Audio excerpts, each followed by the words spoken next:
Selepas ini, kamu akan menjadi permaisuri. Harap tuanku jaga baik-baik.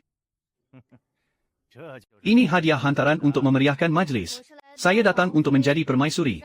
Berundur. Mak Cik datang melawat kamu lain hari. Tak perlu datang lagi, Mak Cik jaga diri. Permaisuri ambil berat, tetapi tuanku tidak kenal orang sembarangan. Saya sudah berkahwin ke sini, macam mana pula jadi orang asing. Permaisuri, hamba sudah sediakan air panas untuk tuanku. King Ju, tuanku masih begini sejak bila? Permaisuri, jangan. Beritahu dia pergi ke tepi, saya nak tengok dia. Tuanku, saya Su Jin.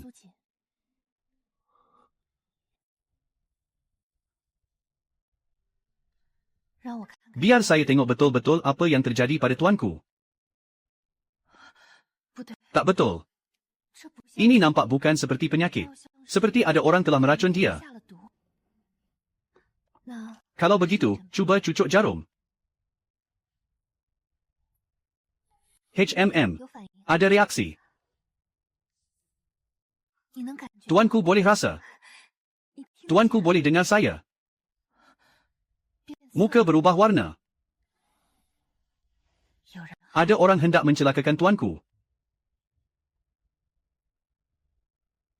Kalau begitu, biar saya rawat dulu. Racun siapa, kita siasat perlahan-lahan. Permaisuri, kalau anda tak buka pintu lagi, hamba akan masuk.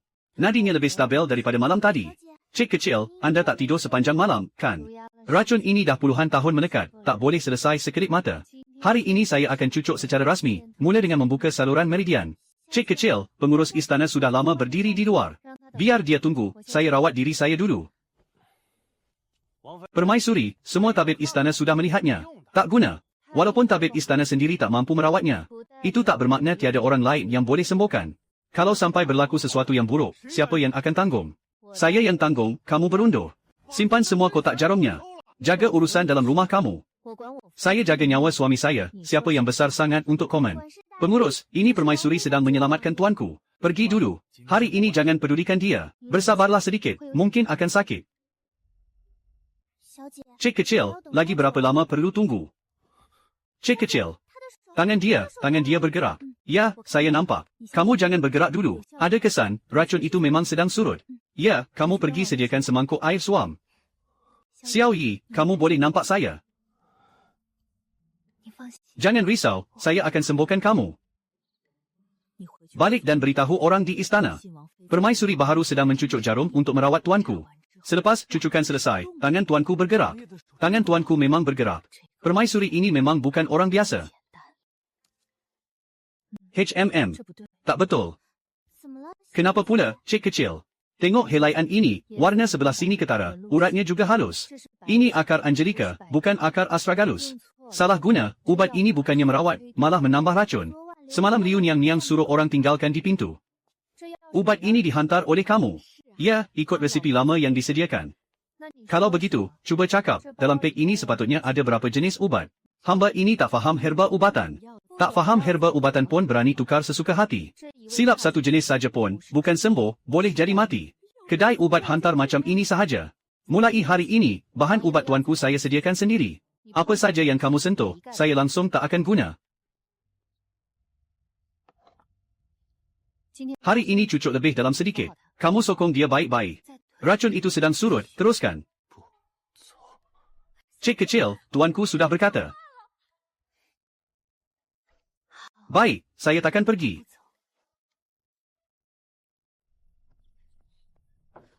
Patuh titah putera mahkota, datang meninjau penyakit putera kedua. Tuanku sedang berehat. Penyakit tuanku, saya yang merawatnya. Tak perlu putera mahkota susahkan hati. Aduh. Orang dari kediaman putera mahkota sudah datang, cepat daripada yang saya sangka. Permaisuri, dia datang dari pihak putera mahkota. Kabarnya permaisuri pun faham sedikit ilmu perubatan. Hamba tak berani kata faham, cuma tolong tuanku tekan titik akupunktur sahaja. Titik akupunktur. Itu tak sama dengan jarum moksibusi. Tabib jauh hendak minta nadi tuanku, silakan. Aneh, bacaan nadinya memang lebih stabil daripada sebelum ini. Itu berita baik. Ubat apa yang permaisuri beri kepada tuanku? Tiada ubat pun, cuma setiap hari hamba temankan dia berjemur matahari. Benar juga dia makin pulih, tapi hamba tetap tak dapat tahu puncanya. Tak dapat tahu pun tak apa, biar tabib pulang dan lapor sahaja. Cakap sahaja tuanku masih seperti biasa, tak perlu difikirkan. Jane. Jangan sekali-kali buat hal di depan tabib. Hal kita ini, tak boleh biar orang tahu. Permaisuri, jumlah bekalan bulan ini sudah terlebih. Kos bahan ubat itu tak dikira dalam perbelanjaan dalaman istana. Ubat yang digunakan untuk merawat tuanku, tak sepatutnya ditanggung oleh istana. Itu peraturan lama. Atas tidak bersuara, orang bawah tak berani ubah. Kalau begitu, beta akan beri kamu satu peraturan baharu. Tuanku ialah putera diraja. Bahan ubat untuk merawatnya mesti dicatat atas akaun istana diraja. Kalau kamu tak tahu jalan, biar beta yang uruskan. Jangan halang ubat beta, kalau terhalang nanti kamu sendiri tanggung akibatnya. Kenapa corak kali ini tak sama? Corak racun begini bukan resipi biasa. Hanya mineral yang sangat jarang ditemui baru boleh hasilkan ubat begini. Bahan macam ini, bukan ada di pasar biasa. Hanya stor ubat diraja yang mampu sediakan racun seperti ini. Orang yang hendak mencelakakan tuanku ada dalam istana.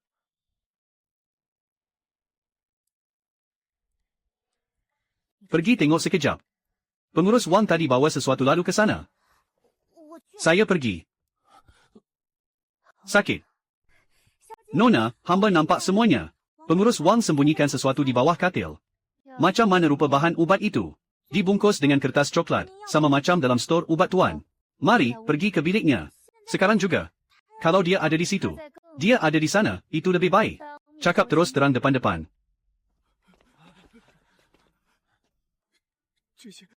Semua ini bukan milik saya. Bungkusan sawi putih ini, stok stor ubat saya yang berkurang 3 hari lalu. Bungkusan ini memang hak stor ubat saya. Di atasnya pun ada tanda yang saya buat. Permaisuri, saya cuma kelam kabut sekejap. Mengemas barang tuan hari ini. Permaisuri, kasihanilah hamba. Hamba sudah belasan tahun berada di istana. Belasan tahun, berapa banyak barang yang saya ambil, saya pun tak nak siasat lagi. Sampai sini sahaja hal dia. Mulai sekarang, siapa yang urus stor ubat, saya yang tentukan. Faham. Kamu baliklah. Nyonya, pihak kediaman putera kedua itu ada isteri baru. Pengurus wang sudah diberhentikan. Awasi ketat-ketat. Siapa yang ketuk pintu itu? Jangan buka. Kalau dia nak buat kecoh, biar dia buat. Hari ini cucuk 2 jarum lagi, kamu tahan saja. Nona, mereka belum pergi lagi. Jangan pedulikan mereka, kamu jaga pintu baik-baik. Apa yang berlaku di luar? Jangan bergerak. Kuatkan diri. Tuanku dia. Tak apa-apa. Dia tengah bantu saya stabilkan jarum. Baiklah, semuanya sudah selesai. Tak ada apa-apa berlaku. Siapa yang terjatuh? Ramai macam ni, tapi tak ada siapa nak bersuara. Kamu tahu siapa yang buat? Hamba wanita sedang basuh pakaian di belakang. Tak tahu apa yang berlaku di depan. Yang menjerit tadi, siapa? Mungkin ada budak kecil yang tersilap lihat. Pergi siasat. Siapa yang tersentak masa jarum dicucuk tadi, catat namanya. Catat namanya, beritahu saya. Cik muda, pasti ini rancangan dia. Saya tahu, kamu jangan panik dulu. Jarum hari ini, kita rugi besar. Orang yang pengsan itu memang diatur oleh Liu Niang-Niang. Tetapi Liu Niang-Niang bukan buat kerja itu sendiri. Di belakangnya masih ada orang. Saya mesti cari orang ini keluar.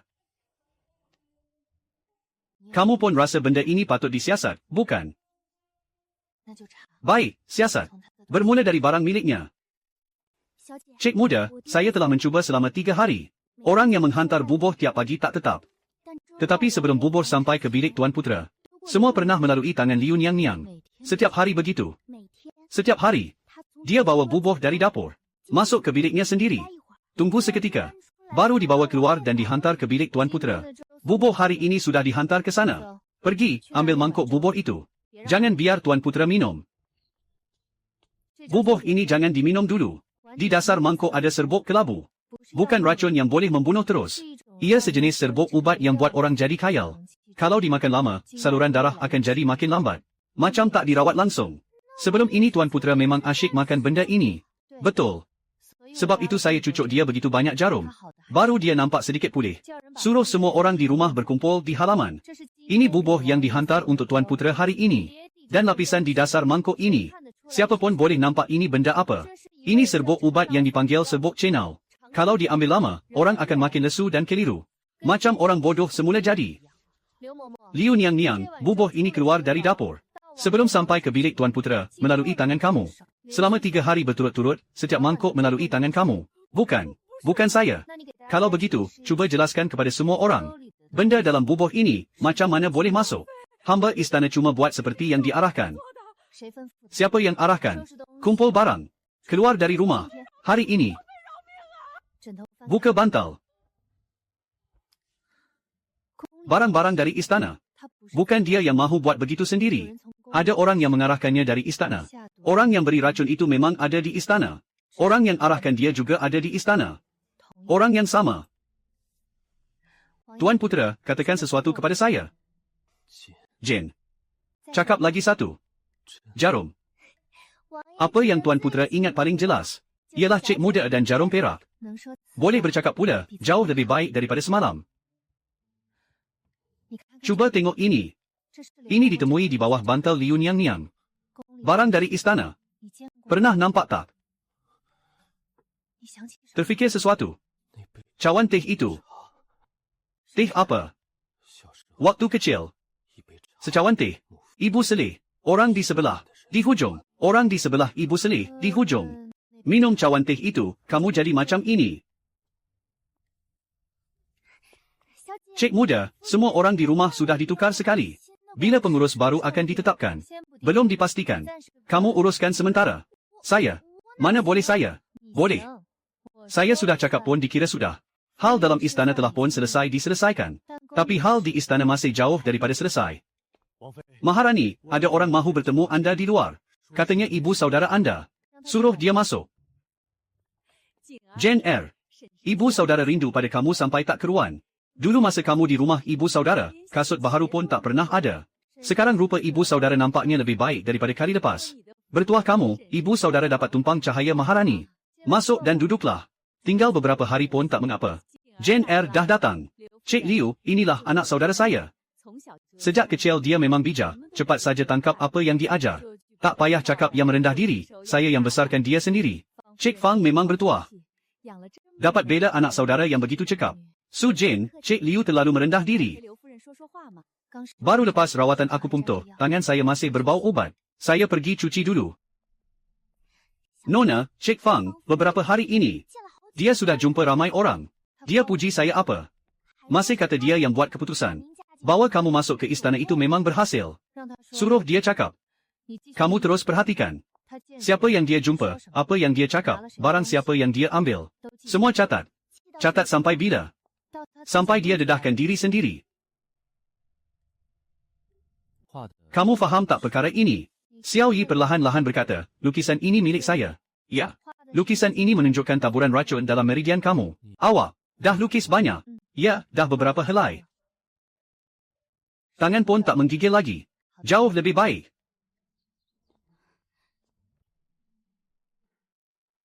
Cik Fang. Aduh, saya cuma datang tengok bilik Jane Eyre saja. Ini barang milik cik kecil ini. Jangan sentuh. Saya cuma nak tengok saja, takkan rosak pun. Nona pernah pesan, barangnya tak boleh disentuh orang lain. Jane Eyre saya ini sejak kecil memang bijak. Umur 3 tahun dah kenal huruf, umur 5 tahun dah hafal kitab perubatan. Semua itu saya sendiri yang suap dia makan, suap sampai besar. Didikan Cik Fang memang hebat. Sekarang anak saudara ini sudah jadi Maharani. Aduhai, apa sangatlah Maharani atau bukan Maharani itu? Pada pandangan saya, dia tetap anak kecil itu juga. Nona hari ini ingat 2 perkara lagi. Pagi tadi dia cakap dengan Cik Liu hampir setengah jam. Ada ambil barang. Dia ambil sehelai kain sutera dan sepasang anting-anting perak. Catat juga siapa yang beri barang itu. Dia dah ambil sebanyak itu pun kamu masih tak kisah. Tak perlu tergesa-gesa. Semakin banyak dia ambil. Nanti lagi susah dia nak jelaskan. Jane Eyre, ibu saudara datang tengok kamu.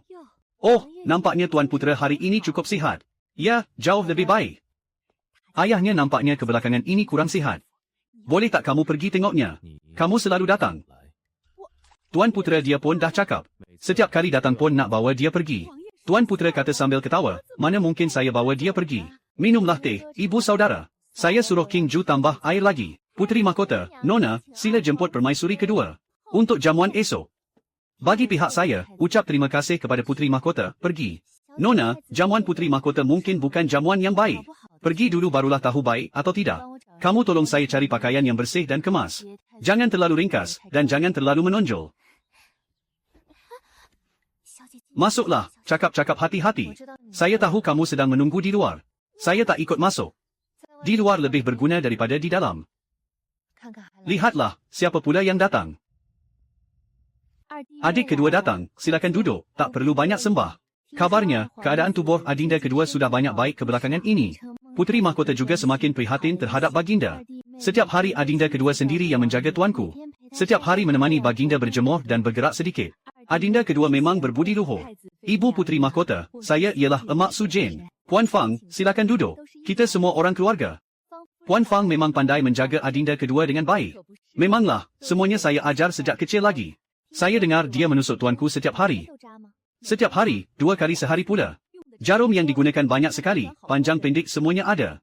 Bahan ubat apa yang digunakan sebagai campuran? Apa itu baiju dan dangji, banyak sangat bungkusnya. Saya tak begitu faham semua itu. Cara cakapnya pun tak berapa tepat. Mulut Puan Fang memang laju. Nyonya masih nak terus guna dia. Sudah tentu. Dia lebih mudah bercakap daripada adinda kedua. Dia menjarum sendiri 2 kali sehari. Tak benarkan orang lain sentuh. Adinda kedua ini memang bukan calang-calang orang. Tentang hal hari ini, laporkan kepada Maharani Wei. Tolong sampaikan terima kasih saya kepada isteri tuan. Nanti suruh anak perempuan saya periksa nadinya. Kalau begitu, isteri saya pun tunggulah di sini.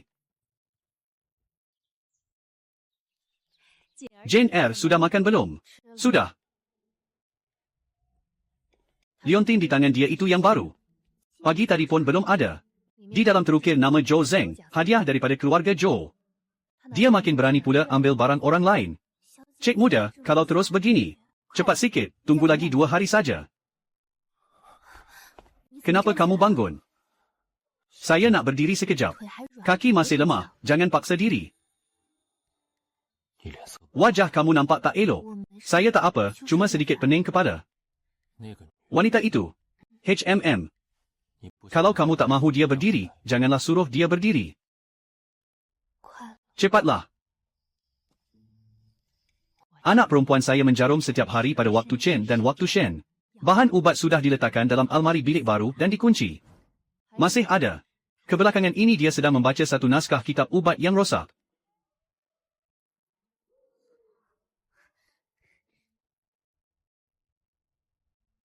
Jane Eyre, cuba duduk dan tengok, kamu kenal tak semua ini? Jane Eyre, ini apa? Lembaran pertama barang yang kamu terima selepas masuk ke kediaman ini. 4 batang pen emas bersulam benang perak, 2 pasang pencantut jet hijau, 1 buah. Di bahagian dalam pencantut jet hijau terukir 2 huruf Zhou Zeng. Itu cuma adat kesopanan orang. Lembaran kedua, siapa yang kamu jumpa dan apa yang dia cakap? Satu perkataan pun saya ingat, tahu. Jane Eyre, kamu hantar orang mengintip saya. Lembaran ketiga. Malam lusa kamu pergi ke bilik sisi putri mahkota. Kamu beritahu orang putri mahkota bila saya akan menjarum. Bahan ubat diletakkan di mana? Kebelakangan ini saya sedang membaca apa? Bukan, Jane Eyre, saya tak. King Ju di luar, di belakang tiang, nampak semuanya. Jane Eyre, ibu ini sedang keliru seketika. Ibu dah besarkan kamu lebih daripada 10 tahun, kamu tak boleh. Saya besarkan kamu sebab kamu berguna pada saya. Kamu hantar saya masuk ke kediaman ini bukan demi kebaikan saya. Kamu cuma mahu seseorang yang boleh panjat tangga ke keluarga diraja. Saya ini menantu kamu, kamu tak boleh layan saya begini.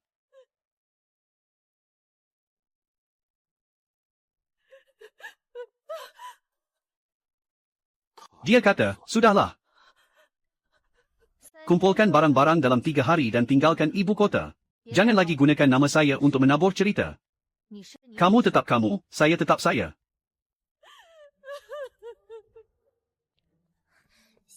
Cik muda, Puan Fang masih menangis di balai bunga. Biarkan dia menangis. 3 hari lagi, kalau dia tak pergi, saya akan suruh orang hantar dia pergi. Suruh dia balik, tak payah tinggalkan apa-apa. Balik ke bilik dan berehat sebentar. Biar saya masuk, saya mahu jumpa putri mahkota. Nyonya tiada masa lapang.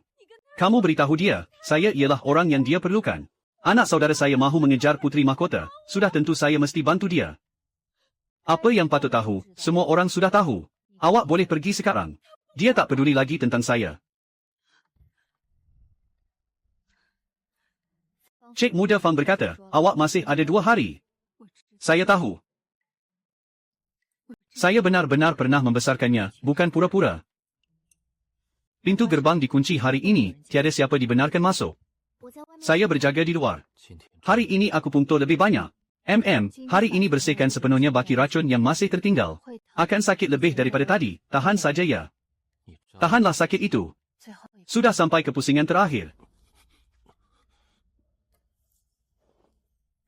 Sudah bersih.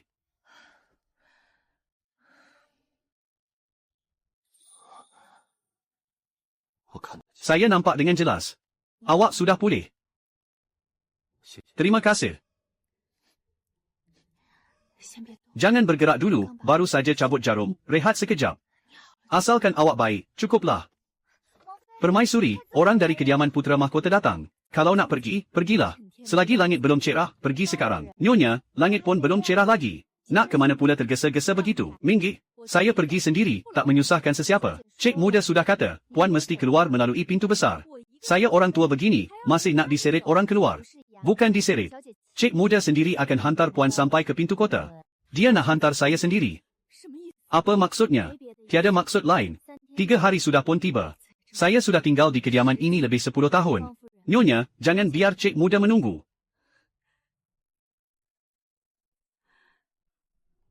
Jane Eyre. Saya tahu awak benci saya. Patutlah awak benci. Bertahun-tahun ini saya memang tidak baik, tapi saya benar-benar pernah membesarkan awak. Waktu awak demam ketika kecil, saya dukung awak sepanjang malam. Masa musim sejuk awak jatuh ke sungai, juga saya yang terjun turun untuk menyelamatkan awak. Kalau awak tak mahu bercakap pun tak apa, saya juga tak akan minta awak maafkan saya. Kalau begitu, saya pergi dulu. Pulanglah, urusan di kediaman belum selesai lagi. Hal keluarga Fang, awak sudah selesaikan. Sudah dihantar sampai ke pintu kota. Dia pergi sendiri. Mulai sekarang, perkara begini tak perlu awak tanggung seorang diri lagi. Hari ini awak berdiri di sini, ibarat bertukar orang saja. Racun sudah dibersihkan, memang sepatutnya begini. Kalau begitu, apa rancangan awak selepas ini? Mula-mula selesaikan dulu urusan di kediaman ini. Aneh, warnanya tak sama seperti tadi. Tak betul, ini bukan kepada burung biasa. Cik Muda, dah lewat macam ini masih tak nak berehat lagi. Letak teh itu dulu. Nanti saya minum. Jarum-jarum itu bukankah sudah pun dibersihkan? Jarumnya memang bersih, tapi sisa serbuknya tak betul. Serbuk Zijin, datang dari bilik ubat diraja, memang bukan ubat sembarangan. Cik Muda, apa maksudnya ini? Bau ubat ini, hanya istana yang mampu menyediakannya. Orang yang meracun Tuan Wang itu. Resepinya datang dari dalam istana. King Ju, dalam istana. Kalau begitu, macam mana nak siasat? Jangan siasat dulu. Catat dulu resepi ini. Kenapa? Siapa yang datang di luar? Di bawah, Zhao Kuan, atas titah Puteri Mahkota, datang memohon pemeriksaan nadi. Pemeriksaan nadi. Tubuh Tuan Wang sudah sembuh sepenuhnya. Sembuh atau tak sembuh, kalau Tok Tabib Diraja sendiri datang, barulah dikira sah. Kalau begitu, Tuan tunggu sebentar. Saya akan beritahu Cik Muda. Hamba pernah bertemu putera kedua, pernah bertemu juga dengan permaisuri. Duduklah. Apa sahaja urusan, cakap saja terus. Maharani telah menitahkan hamba datang untuk memeriksa tuanku. Nadi menunjukkan tanda baik, tetapi stasis darah masih belum hilang. Stasis darah di bahagian mana, jelaskan lebih tepat. Bahagian bahu kanan hingga tulang belakang, juga 2 tempat pada dada. Adakah preskripsi yang digunakan permaisuri itu ubat rakyat? Itu resipi yang saya campur sendiri. Selepas jarum perak, keadaan pesakit tak ringan, saya cadangkan tukar kepada rawatan standard. Tabib Zhao, bawah paru-paru kiri tuan, pernah awak rasa atau tidak? Paru-paru kiri. Bahagian itu normal, takkan bocor. Tuan Wang, biar saya bantu awak ambil nadi sekejap. Di bawah paru-paru kiri ada satu luka lama. Racun lama 7-8 tahun dulu, tersegel jauh di dalam saluran paru-paru. Baru tadi saya memang tak dapat kesan. Dengar pernafasannya, sebelah kiri lebih pendek sedikit daripada sebelah kanan. Kalau begitu, biar saya periksa nadinya sekali lagi. Memang ada sedikit yang tak kena. Luka lama di sini, saya sudah uruskan hari itu. Kelesuan itu reaksi daripada penyingkiran racun, 3 hari saja sudah reda. Saya sudah belajar, ini sahaja. Balik nanti dia hendak bagi penjelasan macam mana dengan Puteri Mahkota. Berkata terus teranglah, dia tak berani cakap sembarangan. Puteri Mahkota takkan lepaskan hal ini begitu saja. Ya, dia cepat atau lambat pasti akan cari pasal. Cik Muda, Puteri Mahkota sedang menguji puan. Cubalah kalau mahu cuba. Yang tak dapat saya sentuh tadi, sekarang saya sudah sentuh. Kalau dia datang lagi nanti, tak perlu bagi dia muka. Luka lama yang Zhao Kuan tak dapat kesan, dia dah kesan. Seorang permaisuri, lebih hebat daripada tabib istana. Dah lama dengar bahawa ilmu perubatan puteri kedua hebat benar. Sakit di bahagian hati ini. Sudah setengah tahun tak ada sesiapa yang boleh sembuhkan. Kalau puteri kedua sudah faham, tak salah kalau bantu saya lihat sekejap. Duduklah, biar saya lihat. Ini bukan sakit hati biasa. Di bawah rusuk kiri ada satu gumpalan racun yang terperangkap. Menekan meridian hati. Racun terperangkap. Tabib istana memang pernah kata. Tabib istana memeriksa nadi luar, tetapi kawasan ini tenggelam terlalu dalam. Biasanya bila berbaring sebelah kiri, kamu ada sesak nafas tak? Macam mana puan tahu? Dari nadi pun sudah nampak. Buka sedikit. Mungkin akan rasa sedikit pedih.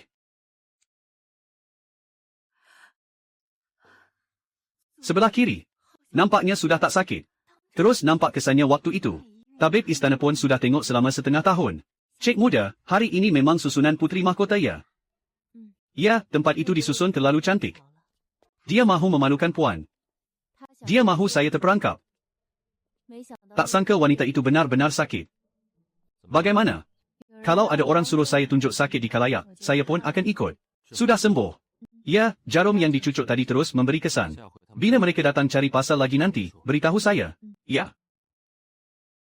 Dia sembuh di tempat itu juga. Seorang permaisuri, tangan dia lebih cekap daripada orang di tabib istana. Cik muda, ada orang hantar lukisan datang. Siapa? Tak beri nama, katanya terima kasih kerana puan menyelamatkan nyawa di jamuan istana. Dia letak barang itu, kemudian terus pergi. Ya. Wangian yang sedap ini, mesti mahal bukan? Hari ini pergi ke jamuan bunga di kediaman Marquis Jenbei. Bawa ini sekali. Bawa yang ini juga. Ya, bawa sekali. Permaisuri sudah datang, cepat duduk. Kakak ipar kedua nampak cukup cantik. Dengar kata pada hari jamuan istana itu, satu balai pun heboh. Kebetulan saja, nasib memang baik. Apa ini, begitu indah sekali. Nama kakak ipar kedua sekarang memang sudah terkenal. Orang yang datang beri hadiah itu tentu ramai bukan? Kebetulan pula kedua-dua mereka ada di sini. Ada satu barang dalam peti ini, saya mahu minta kedua-dua tuan tengok. Ini sejenis wangian yang menenangkan. Bau dia tak buruk, tapi ada campuran sesuatu di dalamnya. Campuran apa? Serbuk daun embun. Wangian yang dibuat dengan betul takkan ada warna begini. Dah lama menghidu, kepala berpinar dan dada sempit. Bila dihidu 3 hingga 5 bulan, paru-paru boleh cedera. Ini memang sengaja dibuat orang. Orang yang beri hadiah itu, saya lebih faham tentang ubat daripada dia. Hal ini bukan kecil. Cik muda, wajah puteri mahkota putih pucat. Sudah nampak. Adakah cenau itu benar-benar beracun? Serbuk cenau dicampur ke dalam 9 haruman itu. Letak di bilik tidur, dihidu selama 3 bulan, orang itu terus rosak. Siapa yang menghantarnya? Su Jin, pada pandangan kamu, bagaimana? Cik muda, 3 ekor kereta kuda berhenti di luar. Mereka kata mahu jumpa kamu untuk periksa sakit. Biar mereka masuk. Dada rasa sesak sudah berapa lama? Hampir setengah bulan. Apa yang dimakan semuanya naik ke tekak. Bukan perut, tapi hati yang tersumbat oleh rasa marah. Ini ada kaitan dengan kamu yang kebelakangan ini banyak memendam geram. Bagaimana kamu tahu saya pernah marah? Dari nadi pun nampak. Nadi kanan kamu sangat kencang. Saya akan cucuk kamu 2 jarum. Balik nanti elak minuman keras dan jaga badan elok-elok. Rasanya memang lega banyak. Baik, datang semula 3 hari lagi. 2 orang ini, siapa yang panggil datang? Diatur oleh tuanku. Katanya untuk berjaga di pintu sisi. Bila pula saya suruh dia aturkan. Tuanku kata orang luar ramai dan bising, tak mahu menyusahkan kamu. Kakak, pergi juga cari maharani itu untuk periksa sakit. Ya, dengar kata dia pandai merawat, pergilah tengok. Kamu tak takut ke? Dia guna ilmu sesat. Ilmu sesat. Betulkah ada orang cakap begini? Seorang maharani, mana ada datang merawat orang? Cik muda, orang luar kata kamu guna ilmu sesat. Bercakap perlahanlah. Siapa yang mengata macam ini? 2 orang petang tadi yang datang untuk rawatan dah disuruh balik oleh orang lain. Mulut panjang dalam harta orang, memang susah nak jaga. Apa yang dibualkan di luar itu, saya sudah dengar. Rawat seorang, kuranglah satu fitnah. Cik muda, di luar datang sebuah kereta kuda. Dari kediaman Marquis Jenbei. Tabib diraja sudah tengok selama setengah tahun. Nyawa saya ini, mahu saya serahkan kepada kamu untuk cuba. Masuklah duduk, biar saya periksa dahulu. Apa kata tabib diraja? Katanya darah dan tenaga lemah, maka diberi ubat tonik. Dah makan berapa lama? Setengah tahun. Makin makan makin berat. Hulurkan tangan, genggam penumbuk, biar saya lihat. Bukan darah dan tenaga lemah, tapi racun sejuk yang menyekat meridian. Racun sejuk. Tabib diraja tak pernah sebut pun. Dah bertahun-bertahun tersembunyi dalam badan. Ubat tonik cuma menolak semuanya ke dalam. Penyakit ini masih boleh dirawat. Boleh. Saya buka dulu meridiannya. Dah nampak jelas, ini memang ilmu sesat. Biar mereka lihat. Jari itu, boleh bergerak. Setengah tahun tak pernah genggam penumbuk. Cik muda, tangan itu betul-betul dah boleh digenggam. Ini langsung tak macam ilmu sesat. Saya pun cuma dengar orang cakap. Nyawa ini, kamu yang selamatkan. Belum habis dirawat lagi, datang lagi esok. Baik. Pintu kediaman Marquis, bila-bila masa boleh dibuka untuk kamu. Siapa yang suruh kamu datang? Tak ada siapa pun panggil saya datang. Dia merawat orang, kamu pula tuduh dia guna ilmu sesat. Kalau datang lagi, tak payah cari saya. Putera kedua memang orang yang baik. Ya, dia memang begitu sahaja. Orang tua juga datang, kalau adik kedua ini ada ilmu, memang hebat. Orang tua itu tadi pagi sudah datang tengok. Lebih baik masuk ke istana, minta ampun dan berikan salam nadi kepada bapa diraja. Dia ada pesakit di tangan. Kebaikan tuanku saya hargai. Biar saya habiskan dulu rawatan pesakit ini, tak perlu tergesa-gesa. Putera mahkota boleh tunggu. Cik muda, istana bukan macam luar. Kamu kena lebih berhati-hati. Ya, saya ada pertimbangan saya. Kamu jagalah klinik baik-baik. Masuk istana seorang diri, saya tak tenang. Kalau kamu pergi, nanti putera mahkota lebih senang bercakap. Kalau begitu, saya tunggu kamu di pintu istana. Bila dah masuk nanti, jangan paksa diri. Balik dan beritahu saya. Baik, faham. Jom. Inikah menantu perempuan Yi-Er? Mari dekat, biar saya lihat. Su Jane memberi salam kepada permaisuri. Tak perlu terikat sangat, duduk dulu dan bercakap. Dengar kata luka lama anak tuan sudah sembuh. Asas istana sangat baik, cuma tertangguh lama hingga jadi begitu. Permaisuri, adinda kedua di luar sana memang agak terkenal. Tetapi popular tetap popular, kena tengok sendiri baru tahu. Beberapa hari ini Kui Ping asyik mengadu sakit kepala. Hamba tidak berani mengganggu permaisuri. Kalau dipanggil, datanglah. Jangan banyak merayau. Buat tangan lebih santai sedikit, jangan terlalu tegang. Nona ini nadi stabil, tiada masalah besar. Tak apa. Dia asyik menjerit sakit kepala. Mungkin kebelakangan ini dia kurang rehat. Berehat beberapa hari saja akan pulih. Nampaknya kabar angin di luar pun tak semuanya betul. Selih mulia tiada urusan lain, maka hamba mohon undur dahulu. Bagaimana, mereka tak menyusahkan kamu, kan? Selih mulia minta hamba memeriksa nadi dayang di sisinya. Dia menguji kamu. Dayang itu langsung tiada penyakit. Hamba bercakap tanpa tipu daya. Jari dayang itu berwarna kebiruan. Dayang di sisi Selih mulia itu ada masalah. Semua ada di sini, kebetulan boleh hiburkan keadaan sedikit. Adik, kebelakangan ini kabar dari luar memang hebat. Katanya kamu merawat orang sakit, betul ke? Ini mesti cari pasal. Hamba juga cuma risau untuk orang lain. Kamu pun bukan orang istana diraja. Kalau berlaku apa-apa, siapa yang tanggung? Puteri mahkota ada cakap yang masuk akal. Cakap saja tak guna, hari ini hamba akan tunjuk kepada semua. Puan Zhao, boleh hamba periksa nadi sekejap?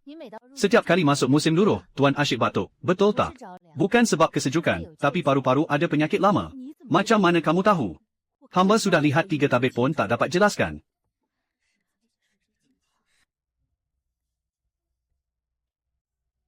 Puan hilang darah, ubat pun sudah lebih setengah tahun dicuba. Memanglah. Sama sahaja seperti resipi yang saya makan. Puan jangan risau, hamba tak akan cakap. Lain hari jemput permaisuri datang ke rumah untuk berbual. Hamba pun memang terlintas begitu. Kalau begitu, biarlah.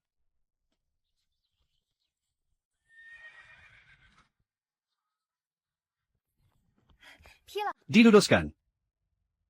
Jalan mana? Lorong Anhir di barat kota, kedainya kecil saja. Esok saya pergi tengok. Kena sediakan semua ubat dulu. Nona, pintu ini kenapa terbuka? Saya nampak. Bukan saya yang buka. Kamu berdua ini orang mana? Patik ditugaskan menjaga kedai di sini. Nona, mahu hamba halau mereka? Tak perlu, nampak macam bukan orang datang cari masalah. Dari mana datang rak ubat ini? Buatannya harus benar, memang dibuat dengan teliti. Siapa pula yang buat ni? Tak kisahlah siapa yang buat, yang penting boleh pakai. Pergi dulu pindahkan semua bahan ubat masuk. Huang Qin ini letak di rak ketiga. Bais Hu letak di sebelah Huang Qin. Nona, pada papan tanda nak tulis apa? Tulis sahaja 4 perkataan klinik perubatan Su. Buat ringkas sikit, jangan berlebih-lebihan. Baiklah, saya akan cari orang untuk ukir sekarang. Kamu jaga kedai, saya keluar sekejap. Jangan risau, pergi dan terus balik. Lorong ini kalau terus ke depan, jalan apa? Belok kiri di depan, itu dah kawasan Pasar Timur. Ikut saya sepanjang jalan, memang bermaksud baik. Serbuk ramuan burung jinjang ini masih boleh diterima. Resipi ini bukan yang saya pernah belajar. Resipi itu datang dari mana? Setengah liang cendawan hitam, 3 kian batu ular. Kering, lembut, dan berdaging. Campur dengan cendawan hitam, dalam kitab pun tak ada. Seluruh 7 rasa di depan pun boleh dikesan asal-usulnya. Jumlahnya hampir 2 kali ganda daripada dalam kitab perubatan. Dengan sukatan sebesar ini jelas untuk racun. Siapa pula yang datang menabur lumpur di sini? Pengurus Lee, buka pintu. Pinjam penyapu sekejap. Nona, lebih baik jangan datang sini lagi. Ada orang kata aliran angin dan air di sini membawa nasib malang. Jelas sangat ada orang sengaja buat kacau dari belakang. Cik muda, di pintu ada orang menyimbah air kotor. Cik cuma kena ambil sebaldi air dan percikan pada pintu, selesai. Tapi mereka kata itu petanda Feng Shui yang membawa malang. Cakaplah ikut suka hati mereka, pedulikan sahaja. Kebetulan kamu datang, duduk, saya nak cakap sesuatu. Resipi ini saya kaji sepanjang pagi. 7 bahan pertama ialah herba untuk meredakan saluran dan melancarkan peredaran. 2 bahan di belakang itu untuk apa pula? Ia untuk merawat racun, untuk berubah bentuk akibat racun yang perlahan dalam badan. Maksud saya, ubat untuk perubahan pada tubuh akibat racun itu. Resipi ini kamu dapat dari mana? Ia muncul sendiri masa bertembung dengan herba ekor ular. Bila boleh sediakan ubat ini? Masih kurang 2 bahan lagi, selepas lengkap barulah seimbang. Cik, cuba lihat, sudah betul atau belum? Hampir siap, kamu turunlah. Esok boleh mula buka kedai. Barang ubat sudah tiba, papan tanda pun sudah digantung, esok buka. Jangan bising, satu demi satu datang. Hari ini hendak buka rumah dari pagi sampai petang. Ya, cik muda sudah lama berada di dalam. Yang pertama dalam barisan, masuklah. Saya dah tunggu setengah jam. Jangan berebut, semua akan dapat giliran. Su Jin, kamu hampir membunuh saya. Saya makan ubat kamu sampai hampir maut. Kamu semua dengar baik-baik, dia seorang bomoh. Kamu cakap apa merapu ini, baru hari ini buka kedai. Saya datang jumpa dia bulan lepas. Bulan lepas belum buka lagi, bukan?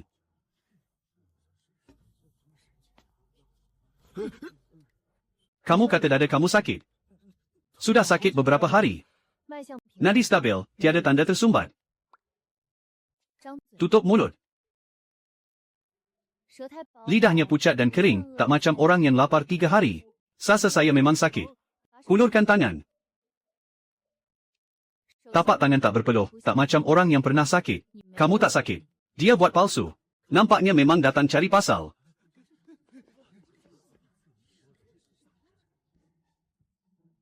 Pesakit seterusnya. Dewa Perubatan Su, siapa yang hantar orang tadi? Siapa yang hantar tak penting. Mari saya periksa. Orang yang kamu hantar tadi itu sudah dapat dibaca oleh dia di tempat itu juga.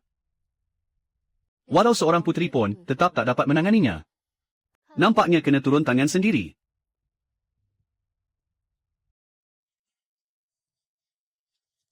Istana ubat diraja mengadakan pemeriksaan rutin. Kamu nak periksa apa? Ubat di klinik kamu ada masalah. Cik muda, mereka sudah masuk.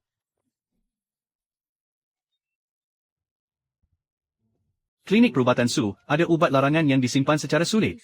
Kamu kata ubat larangan, yang mana satu? Herba Ziying. Dalam almari ubat kamu memang ada.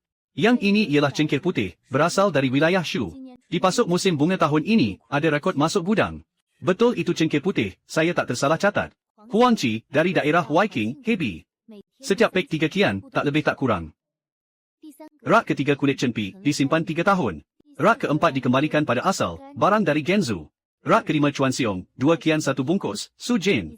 Cuba lihat rak ke-6 pula, Ban Hia. Yang dipanggang, toksiknya sudah dibuang lebih awal. Herba Ziying yang kamu sebut itu, saya tak pernah guna. Baris ke-7 dalam buku kamu itu bukan ubat saya. Pegawai ini akan balik dan sahkan lagi. Dewa Perubatan Su ini, memang tak boleh dipandang ringan. Cik muda, kita boleh pergi sekarang. Berapa balang ubat yang pecah? 2, yang berisi bais He dan Chen Pi. Perkara ini, saya mesti siasat sampai habis. Putera, orang lama keluarga Su sudah ditemui. Su Jane ini, jalannya bukan biasa-biasa. Kamu tahu tak, dewa perubatan Su itu? Laluan hidupnya pun tak jelas, asal-usulnya tiada siapa tahu. Macam mana kamu bercakap begitu? Saya dengar dulu dia tak bernama Su. Mungkin waris kepada salah satu keluarga bangsawan yang berdosa. Cik muda, orang di luar sana kata ada seseorang menghantar anda datang tanpa berita jelas. Katanya anda mungkin waris kepada keluarga berdosa. Siapa yang mahu periksa dulu? Tabib Su, saya mahu berjumpa doktor. Sakitnya di bawah rusuk ini, dah beberapa hari menanggungnya. Duduk. Sakit di bawah rusuk kiri itu dah berapa lama? Kamu, macam mana kamu tahu? Ada juga pening kepala, lebih teruk waktu pagi. Betul, memang pagi. Jangan bergerak, tahan sekejap. Longgar, jauh lebih lega.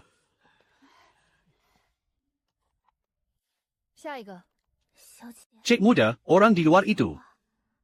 Jangan peduli. Periksa pesakit. Keluarga perubatan Lin, asal dari Qingju. 3 generasi menjadi tabib. Terkenal kerana dapat mendiagnosis dan menghapuskan racun. Pada tahun ketiga era Yanping, seluruh kaum dimusnahkan. Nama asalnya Lin. Keluarga Lin. Sudah tiada. Dia tidak tahu. Atas perintah Putera Mahkota, klinik perubatan Su akan diperiksa. Orang yang tidak berkaitan, semuanya keluar-keluar. Tuan, klinik kami baik-baik saja. Nak cari apa pula? Ada orang melapor bahawa tempat ini menyimpan ubat larangan secara sulit. Buka semua almari ubat, periksa satu persatu. Keluarga Su, di sini ada atau tidak ubat larangan? Kamu sendiri mengaku, supaya saya tak perlu bersusah payah menyelongkar. Silakan, Tuan. Sila selongkar sesuka hati. Tuan. Di bawah rusuk kiri kamu, adakah ia sentiasa sakit secara samar-samar? Apa kamu cakap? Ada lagi. Bila bangun pagi, tangan terasa kebas. Mula kebas dari sebelah kiri, betul tak? Kamu bagaimana tahu? Wajah kamu agak gelap, bawah mata pula ada lingkaran hitam. Hati dan meridian darah kamu dah tersekat beberapa tahun. Penyakit tuan ni, kalau tak dirawat lagi lambat nanti. Kamu benar-benar dapat lihat. Duduklah, saya ambilkan denyut nadi untuk kamu. Kalau begitu, kamu lihatlah untuk saya. Sumbatan pada sebelah kiri, sudah 3 tahun ke atas. Kalau berlengah lagi setengah tahun, tak akan dapat dibuka lagi. Tahan sekejap, cucukan ini akan melancarkan meridian hati. Sudah longgar. Benar-benar longgar. Bertahun-tahun ini tak pernah rasa selancar ini. Tabib Su, nanti perlu datang lagi tak? Datang semula untuk pemeriksaan selepas 3 hari. Jangan minum arak. Semua dah dibungkus. Jom. Cik muda, mereka dah pergi begitu saja. Ya. Siapa pesakit seterusnya? Berdiri. Ini siapa pula?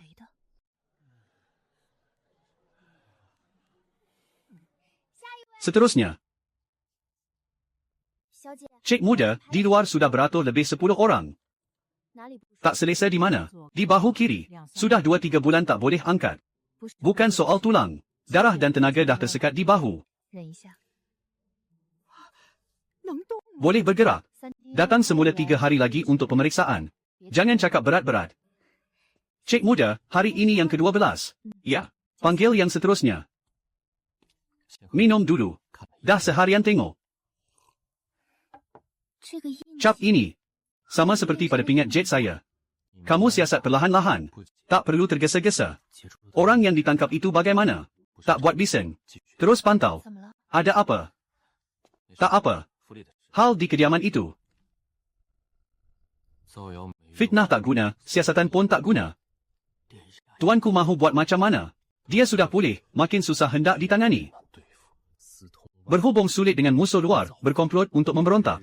Kertas ini ialah dokumen cukai penghantaran bagi tahun Yanping.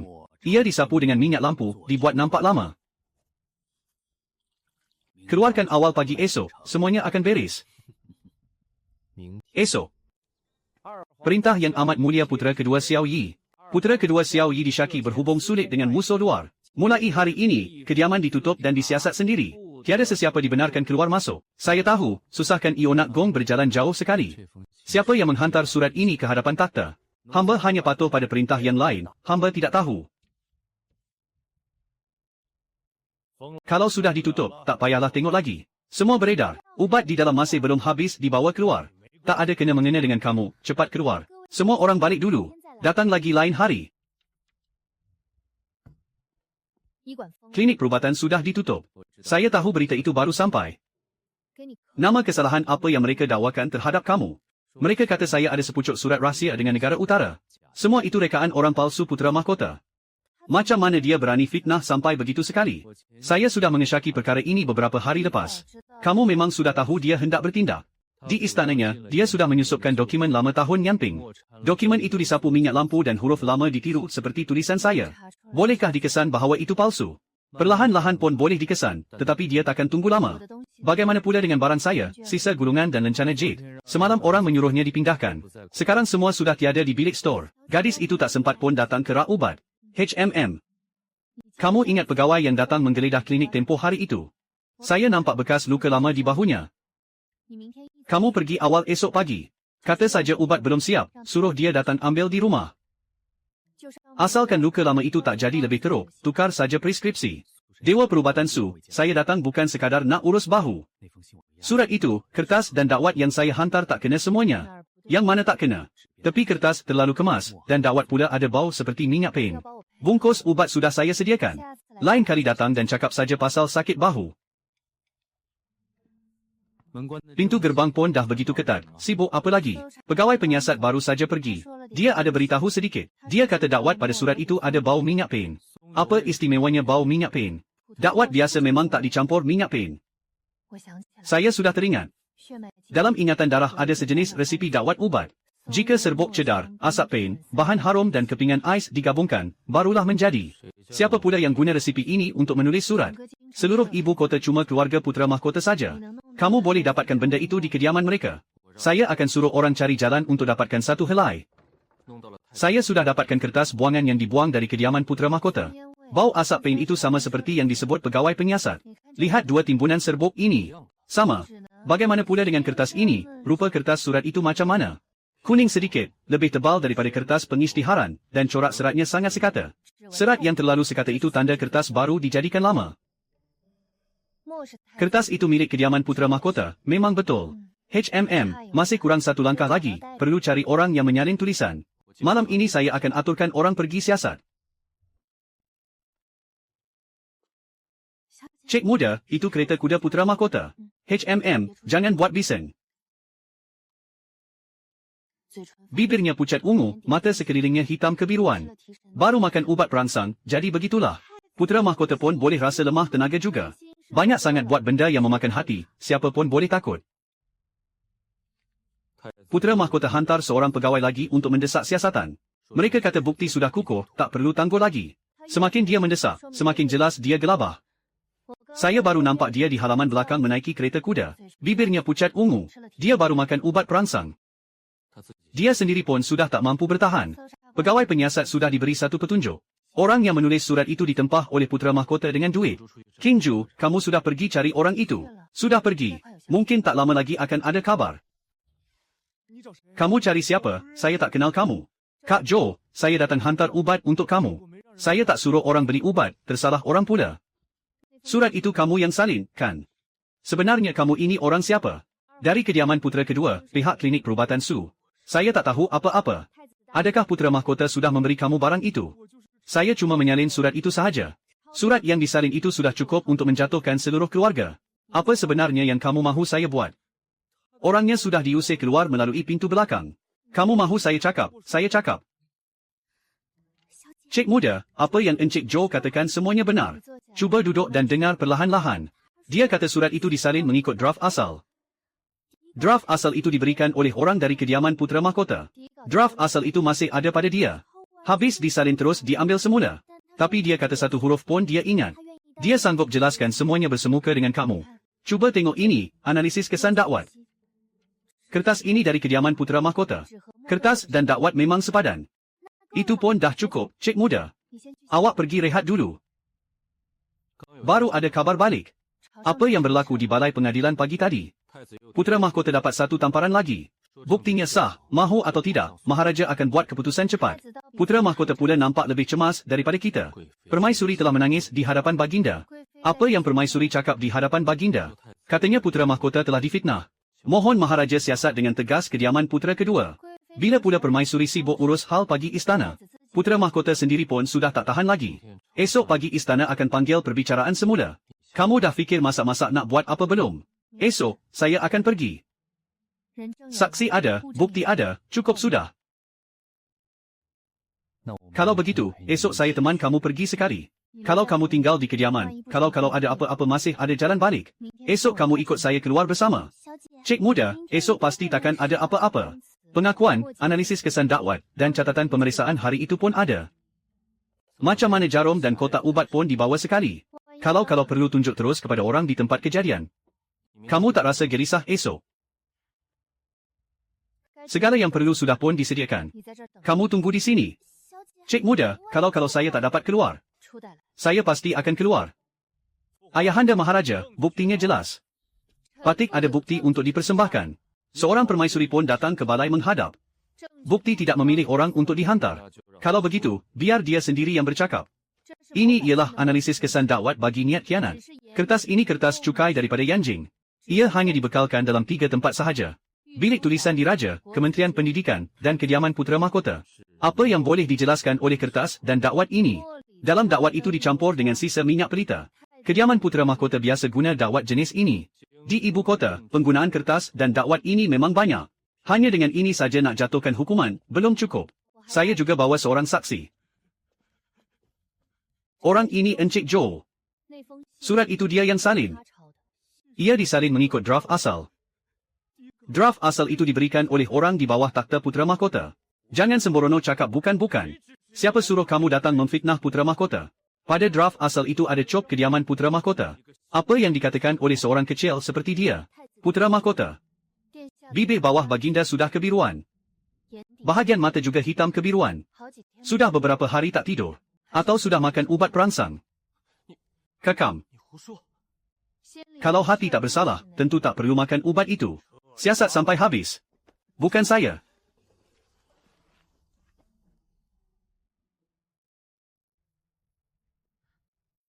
Tak apa-apa. Bukan suruh kamu tunggu di rumah. Tak dapat tahan lagi. Siasatan sudah selesai, titah sudah dikeluarkan. Putera mahkota Xiao Ting bersekedudukan dengan menteri luar. Membeli saksi, memalsukan surat rahsia untuk berkomplot menderhaka.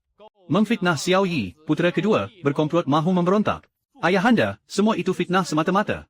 Anakanda tidak mengkhianati sesiapa pun. Tiada pengkhianatan pun. Membeli ketua censor Zhou untuk meniru draft palsu. Pada draft itu ada cap mohor putera mahkota. Ketua censor Zhou itu sedang menipu. Semua bukti itu palsu. Simpan dahulu. Jejak dakwat pada surat rahsia itu sepadan. Buktinya jelas, jangan cuba berhelah. Ayahanda tak boleh hanya dengar sebelah pihak saja. Berilah 3 hari untuk buktikan kebenaran. Berilah anakanda 3 hari, anakanda akan buktikan sendiri. Putera mahkota Xiao Ting dipulihkan sebagai orang biasa. Hari ini juga, kantung ikan emas akan dirampas, dan jubah putera akan dilucutkan. Kediaman diraja ini diharamkan daripada keluar tanpa titah. Biar anakanda berjumpa permaisuri sekali. Biar dia berjumpa permaisuri. Biar anakanda berjumpa ibu permaisuri sekali. Tidak perlu. Jangan sentuh barang putera mahkota. Mustahil. Lepaskan saya putera mahkota. Cik adik, sudah selesai ke? Sudah selesai. Klinik juga boleh dibuka semula. Bagus betul, cik adik, saya hampir mati terkejut. Jom, saya hantar kamu balik. Cik adik, klinik kita dah kembali. Tak mungkin. Putera saya. Mereka telah menyentuh anak ke bawah patik. Jangan berebut, semua ada bahagian masing-masing. Sakit kepala sebelah kiri kamu itu dah 3 tahun, kan? Macam mana anda tahu? Nadi itu dah tertulis pada lengan patik. Biar disapu pek panas, datang bertukar setiap 3 hari. Ada kahak lama dalam paru-paru, tak jadi masalah. Pantang pedas, pantang sejuk, makan yang ringan-ringan saja. Seorang permaisuri yang datang membawa tuah. Bila dah sembuh budak bodoh itu, tak perlulah cakap lagi. Sampai putera saya sendiri kena dihukum buang negeri. 2-3 hari ini perut ibu permaisuri tak begitu baik. Suruh orang pergi jemput permaisuri datang tengok. Bukankah dia sangat pandai merawat orang? Cik adik, orang istana datang. Permaisuri, hamba mohon memberi hormat. Ibu Permaisuri sedang kurang sihat, tak dapat keluar melihat tetamu. Permaisuri berkata ilmu perubatan Permaisuri hebat. Jadi dipersilakan Permaisuri masuk istana esok untuk memeriksa Ibu Permaisuri. Baik, saya akan bersiap dulu. Cik adik, saya takut Maharani Wei itu. saya sudah ada rancangan. Kamu sedang bersiap untuk esok kah? Ibu Permaisuri memanggil saya, tak boleh tak pergi. Kalau begitu, saya ikut kamu masuk istana. Kamu tak boleh masuk, dia jemput saya seorang saja. Kalau begitu, saya tunggu kamu di luar pintu istana. Kali ini memang tak sama macam perjumpaan dengan putera mahkota itu. Apa yang tak sama? Putera mahkota cuma berkeliaran di luar. Yang kali ini orang sebenar yang datang. Kamu dah ada rancangan ke belum? Dia jemput saya ke kawasan dia. Tapi saya ada jarum di tangan. Permaisuri sudah datang, Ibu Permaisuri sedang menunggu. Saya tunggu sekejap tadi. Hormat saya kepada Maharani. Beberapa hari ini Ibu Permaisuri tak lalu makan. Kamu kan tabib, bantu periksa. Ibu Permaisuri lemah pada perut dan limpa, bukan kes kecemasan. Kalau begitu, baguslah. Bawakan ubat harian Ibu Permaisuri ke sini. Biar Permaisuri juga tengok sama ada resipinya betul atau tidak. Ubat ini telah diganggu orang. Apa maksud kata-kata Permaisuri itu? Ada satu bau lain dalam resipi ini. Jika digunakan lama-lama, ia akan mencederakan perut baginda. Mustahil. Ini resipi yang disediakan oleh bilik ubat diraja. Resipi dari bilik ubat diraja memang tiada masalah. Tapi dalam mangkuk ubat ini ada satu bau lain. Permaisuri kata ada orang telah mengubah ubat Permaisuri Ibu. Aku hanya periksa ubat, bukan orang. Hal ini tentu akan disiasat oleh pegawai ini. Ya, Permaisuri telah bersusah payah. Beta tidak akan tinggal lagi. Permaisuri, silakan lanjutkan langkah. Ubat itu dari awal memang disediakan begitu. Dari dulu memang begitu disediakan. Ya. Keadaan perut dan usus Permaisuri Ibu semakin lama semakin teruk. Adakah kalian pernah memikirkan sebabnya? Cik muda, awak tak apa-apa. Tak apa-apa, tapi benda ini mesti segera diperiksa. Beg serbuk yang ditinggalkan ketika meracuni Tuan Putera. Ada kaitan dengan racun Tuan Putera. Di sebelah kiri ialah bahan yang ditambah dalam ubat Permaisuri Ibu. Di sebelah kanan pula ialah bahan yang dikeluarkan dari tubuh awak. Dua jenis racun ini datangnya dari punca yang sama. Sudah bertemu dengan Permaisuri, Permaisuri bangsawan. Permaisuri pergi tergesa-gesa tempoh hari. Hari ini datang lagi menjenguk Permaisuri Ibu, baguslah. Permaisuri Ibu, mangkuk ubat yang lepas itu patik sudah periksa. Memang ada satu bau lain dalam resipi itu. Permaisuri bangsawan, hal itu sudah anda periksa belum? Sudah, beta sendiri yang memerhatikannya. Resipi dari bilik ubat diraja, sehuruf pun tak diubah. Hati Permaisuri memang baik, beta faham. Apa yang beta lihat ialah ubat, bukan resipi. Resipi tak diubah, tetapi ubat boleh diubah. Jadi Permaisuri bangsawan kata ada orang mengusik ubat itu. Beta telah menunggu Permaisuri bangsawan selama bertahun-tahun. Ubat itu pun setiap hari dia memerhatikannya.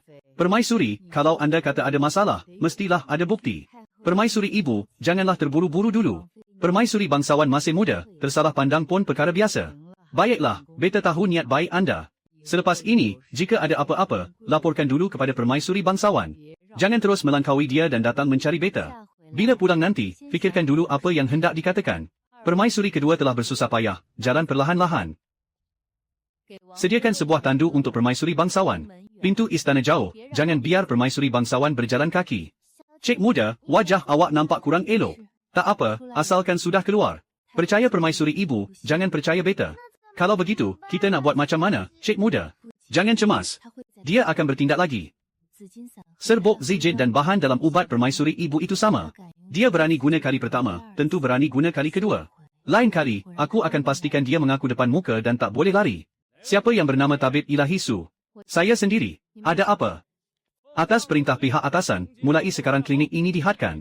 Setiap hari hanya dibenarkan menerima 10 orang. Kenapa pula, susah-susah nak hadkan buat apa? Kalau awak tak suka, tak guna pun marah. Itu titah. Bukan begitu ke, kami cuma jadi orang tengah. Lebih ramai orang akan datang menyiasat. Cik muda, ini kerja Permaisuri bangsawan, betulkah? Ya, 80% memang dia. 10 orang pun 10 orang, habiskan dulu yang hari ini. 2. Masih ada beberapa orang lagi yang belum sempat jumpa. Suruh mereka datang awal esok. Kalau begini, memang tak boleh teruskan. Pergilah dulu, cukup setakat ini hari ini. Cik muda, awak terus terima saja. Bukan terima, cuma tak berbaloi bergaduh dengan dia. Kalau saya buat kacau, dia pula ada alasan untuk menutup klinik. Kalau begitu, orang yang tak dapat jumpa itu macam mana, Cik Muda? Had itu tak akan sampai bunuh orang, tapi menutup klinik barulah betul-betul menyusahkan. Kalau ada pesakit kecemasan, saya ada cara lain. Saya sudah dengar tentang hal had itu. Tak perlu, dia sedang menunggu saya bimbang sahaja. Lagipun, dia yang meluangkan masa untuk saya. Kamu nak dapatkan resipi penuh itu. Boleh tak kamu seludup satu salinan keluar? Saya fikirkan cara, kamu tunggu berita. Jangan tergesa-gesa, jangan sampai dia nampak sesuatu yang pelik. Tuanku dah balik, dah dapat K. Dah dapat, masa tukar shift tadi saya curi salin. Cik Muda dah tunggu di bilik bacaan sepanjang malam. Daftar pasangan ada di sini, bahan asal belum berani saya sentuh. Duduklah dulu, saya tengok betul-betul. Akhirnya, serbuk Bai Mu Fu Ling memang kena tepat. Cepat bawa ubat itu ke sini, sila. 3 bau tadi sama macam yang saya salin balik sebelum ini. Tunggu sekejap, yang ini saya tak pernah nampak. Kamu tunjuk yang mana, saya tengok. Di atasnya tertulis ratan ular hitam dan 3 gang. Salinan saya tak ada benda ini. Ratan ular hitam kalau dimakan sahaja ia boleh menghilangkan selesema. Tapi bila digabung dengan salji serbuk dan ganoderma musim panas, ia terus bertukar. Sama macam yang disahkan pada badan kamu. Kamu kata yang ini serbuk Zijin. Ya, dasar serbuk Zijin memang benda ini. Dalam ubat permaisuri, benda ini diselit 3 kian. Kalau begitu, boleh ke dibawa jumpa paduka raja? Tak boleh, kali terakhir di hadapan permaisuri aku hampir kena balik gigit. Sekarang permaisuri langsung tak percaya aku. Kalau begitu kita nak tunggu macam ni saja. Tak perlu tunggu, saya tunggu dia buat silap lagi. Bila dia cuai, mesti dia akan bertindak lagi. Simpan dulu benda-benda ini, jangan usik. Bila dia buat salah lagi, masa skim saya akan bertindak. Kamu pasti dia akan bertindak lagi. Larangan itu baru beberapa hari, dia takkan tahan lama. Orang yang patut cemas sekarang bukan saya.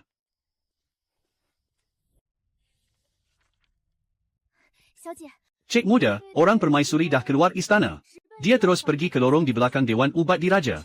Dia tahu saya sedang siasat serbuk Zijin. Dia nak hapuskan rekod daftar pasangan. Orang saya pun dah nampak, 2 ekor kuda laju. Daftar pasangan di Dewan Ubat Diraja kalau hangus, habislah. Saya akan pergi ke Dewan Ubat Diraja sekarang. Kamu nak masuk dalam keadaan begini. Saya putera diraja, siapa berani menghalang saya cari fail lama? Selak helaian bahan beracun itu dan salin semuanya. Masa masih sempat, orang dia masih di jalan lagi. Cik Muda, tuanku seorang diri tak apa-apa K. Dia boleh masuk, tunggu saja berita. Buka pintu, saya nak cari sesuatu dan terus pergi. Putera, saat begini saya tak berani buka. Hal paduka raja, kamu sanggup tanggung K. Tuanku terus ke dalam, semua fail lama ada paling hujung. Yang inilah, daftar pasangan bahan beracun. Kenapa pintu terbuka, siapa ada di dalam? Beta, putera kedua sedang siasat fail di dalam. Masuklah duduk, saya akan selesai sekejap lagi. Putera, fail lama ini tak perlu tengok lagi kan? Kamu sibuklah dengan urusan kamu, saya pergi dulu. Sudah disalin, helaian bahan beracun itu. Orang di sana dah sampai belum? Dah sampai, cuma lambat sikit daripada saya. Hidung saya tak gatal langsung. Resipi serbuk Zijin, khas untuk keluarga perubatan Lin. Lin itu nama keluarga saya.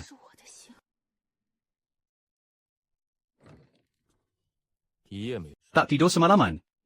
Beberapa perkataan pada nama keluarga perubatan Lin ini, saya mesti siasat sampai jelas. Fail lama kes pun disimpan di pejabat daerah. Saya temankan kamu pergi. Kamu pergi sahaja, saya cari alasan sendiri. Minum bubur dulu, lepas itu baru pergi. Saya nak semak satu fail lama, yang milik keluarga perubatan Lin. Kes pengkhianatan itu, 20 tahun lalu pun dah selesai. Saya cuma nak semak asal-usul resipi ubat, tak libatkan butiran kes. Di baris ketujuh, paling hujung, cari sendiri. Disalin habis-habisan, 20 tahun, sehelai pun tak tinggal. Lepas habis, letakkan semula di tempat asal. Ada orang pernah sentuh rekod ini, cop keluarga dah koyak. Lencana keluarga ini, sama macam lencana saya. Corak garisnya memang sepadan, serupa 100%. Ibu bapa saya ialah orang keluarga perubatan Lin. Resipi asal serbuk Zijin ialah resipi keluarga saya. Permaisuri guna resipi keluarga saya untuk memudaratkan kamu. 20 tahun, sudah tiba masa untuk siasat sampai terang. Cik Muda, bagaimana sebenarnya hal kejadian rampasan harta itu dahulu? Kesalahan bersekongkol dengan musuh memang membawa maut. Bukti yang bersih tidak perlu hapuskan seluruh salah silah. Sampai ke akar umbi, saya akan siasat bersama kamu. Nyonya, permaisuri kedua telah pergi ke kediaman. Yang diteliti ialah fail lama keluarga perubatan Lin. Dia sekarang sampai ke tahap mana? Tak begitu jelas, sudah lama menyelongkar. Semua barang di rumah lama luar kota telah dibakar habis. Biar satu pun tak boleh tinggal. Ada cahaya api di kejauhan, orang sedang membakar sesuatu. Masuk saja terus, tak sempat nak mengelak lagi. Letakkan barang di tangan kamu. Putera, hamba dititahkan datang membersihkan rumah lama. Membersihkan rumah lama tak perlu bakar tengah malam. Barang yang tak bernilai, tak perlu dibakar sampai tengah malam. Halaman yang masih boleh dibaca dah hampir tak ada. Ada sesuatu disembunyikan di bawah sini. Corak ini sama seperti pada pingat tuanku saya. Cik muda, 2 orang di luar pun sudah dihalang. Baik dengar sini, seorang pun tak dibenarkan pergi. Seorang besar, seorang kecil, sepasang. Yang besar itu ada 2 aksara tambahan di atasnya. Lin Jilan itu nama isteri saya. Apa yang tertulis pada surat itu? Dia kata pada lengan kiri kamu ada satu tahi lalat kecil. Orang yang jumpa lukisan ini ialah anak perempuan saya. Cik muda, betul-betul kena. Betul. Di bawah ini ada lagi satu ayat. Isteri abang tak sempat lindungi kamu, maafkan saya. Kalau sakit, cakap saja. Tak susah pun. Dia sendiri pun tak pernah nampak rupa saya macam mana. Dia cuma tahu pada lengan saya ada sebiji tahi lalat. Barang itu disembunyikan di bawah batu bata selama 20 tahun. Apa yang patut disimpan, isteri kamu sudah simpan semuanya. Yang hangus tu takkan dapat kembali lagi. Yang selebihnya ini cukup atau tidak? Ada surat wasiat, ada pingat. Cukup. Hal malam ini, Tuan akan tahu tak lama lagi. Biar dia tahu. Saya mahu siasat dengan jelas. Siapa sebenarnya yang ambil tindakan pada masa itu? Teh, saya pergi bersama kamu. Tabib Su, ukiran bunga apa pada lukisan ini? Lencana keluarga perubatan Lin. Yang dirampas harta 20 tahun lalu itu. Saya memang orang keluarga Lin. Cik muda, Tuan benar-benar mengaku juga. Sudah pun cakap, sembunyi pun tak ada gunanya. Nyonya, Su Jen hari ini cakap di hadapan semua orang di klinik. Apa semuanya yang dikatakan, jelaskan satu persatu. Katanya dia keturunan keluarga perubatan Lin. Orang yang terlibat masa itu tinggal berapa orang lagi? Yang tak boleh dibawa balik, jangan biar dia jumpa dulu. Perlu dimaklumkan melalui istana dalam. Hamba akan uruskan sekarang. Senarai pegawai yang terlibat pada masa itu sudah dapat. Ramai atau tidak orang yang boleh digunakan dalamnya. 2 orang yang menyiasat utama itu pun sudah mati. Si pengurus tua keluarga Lin, namanya Wang Fu. 20 tahun sudah, masih hidupkah dia? Malam tadi sebaik saya balik dari rumah lama. Saya terus hantar orang untuk menjemputnya. Cik muda, ada orang di luar sedang menyiasat hal Tuan. Biar dia siasat, kabar angin yang tersebar lagi cepat lagi baik. Kamu, anak siapa kamu ini?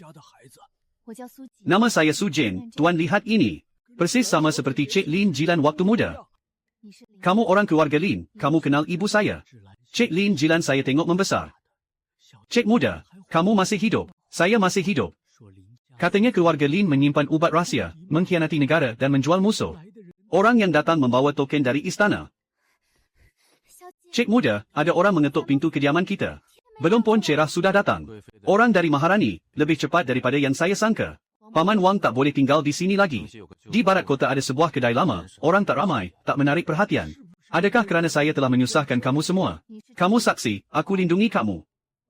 Pergi cari pakaian lama yang telah disimpan. Orang yang ke Morhir sudah tiba, tetapi orangnya tiada. Apa maksudnya, orangnya sudah tiada? Katanya 2 hari lalu dia dibawa pergi orang. Dia pula yang bergerak dahulu daripada istana ini. Hantar orang untuk jemput Wang Fu masuk ke istana. Katanya ada bekas kenalan di istana yang mahu menemuinya. Tuanku, Yang Mulia Permaisuri minta hamba datang menjemput tuanku.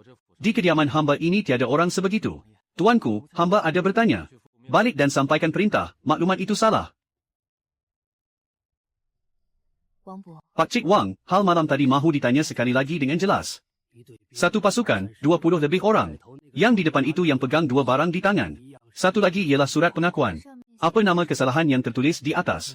Berkomplot dengan musuh untuk menjual negara, dan menyimpan ubat terlarang secara rahsia. Yang di bawah ini, kertasnya baharu. Kertas ini baharu. Seluruh keluarga itu dibawa pergi pada malam itu. Ada orang datang bertanya. Orangnya tidak dapat dijemput, putera kedua berkata tiada orang ini. Kalau begitu, kita tak dapat lindungi dia lagi. Kamu semua dengar tak? Tabib Su itu langsung bukan orang keluarga perubatan. Apa yang kamu merepek ini? Aku merepek. Siapa yang sudah mengesahkan kepingan itu? Tak tahu datang dari mana. Tapi dia merawat pesakit dengan memang hebat. Merawat pesakit satu hal. Menyamar identiti itu hal lain pula. Hari ini aku sebenarnya nak pergi rawat pesakit. Nak pergi atau tidak, kamu fikirlah sendiri.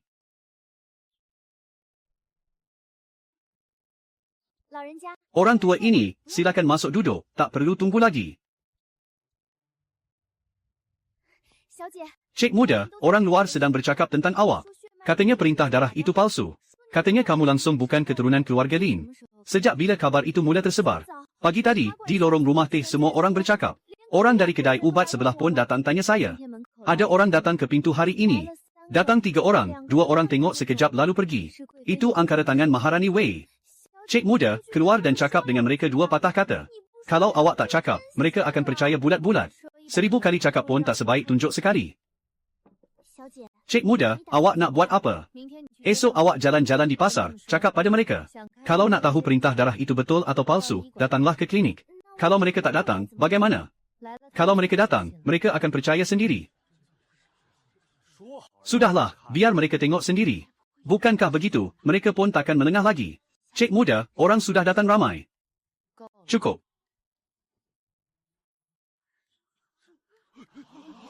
Tentang kepingan itu. Nampak macam papan jet biasa saja, tak ada bezanya.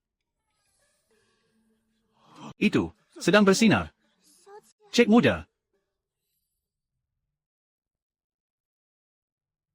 Kamu, datang sini. Panggil saya. Bahu kanan kamu ada luka lama, tertinggal 3 tahun lalu. Bagaimana kamu tahu? Lutut kiri juga ada masalah tersembunyi, cuaca lembap akan sakit. Tak pernah beritahu sesiapa. Betul-betul, dia memang pegang lututnya. Dia memang pegang lututnya, betul-betul dia memang pegang lututnya. Inilah pemeriksaan nadi, inilah pemeriksaan nadi. Hanya darah keluarga Lin yang mampu, hanya darah keluarga Lin yang mampu. Siapa pula yang mahu diuji, beratur?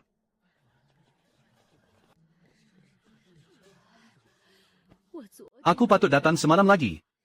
Jangan berhimpit, seorang demi seorang.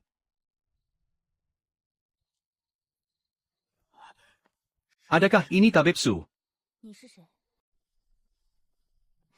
Cik muda, Wang Fu sudah tiba. Bawa dia masuk.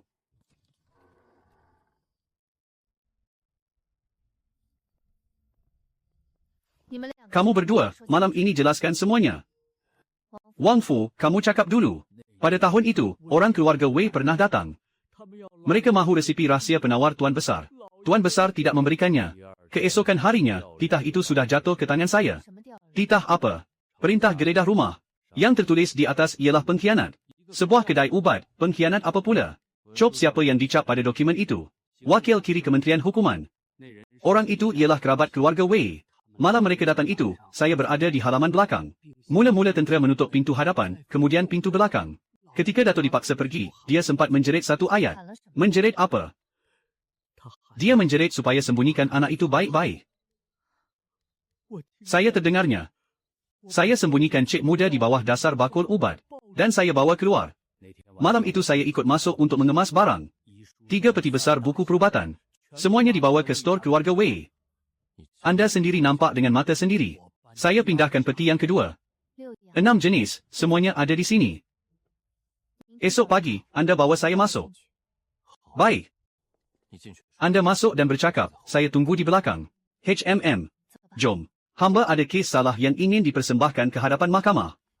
20 tahun yang lalu, keluarga perubatan Lin telah digeledah. Tuduhan yang diputuskan oleh istana ialah pengkhianat.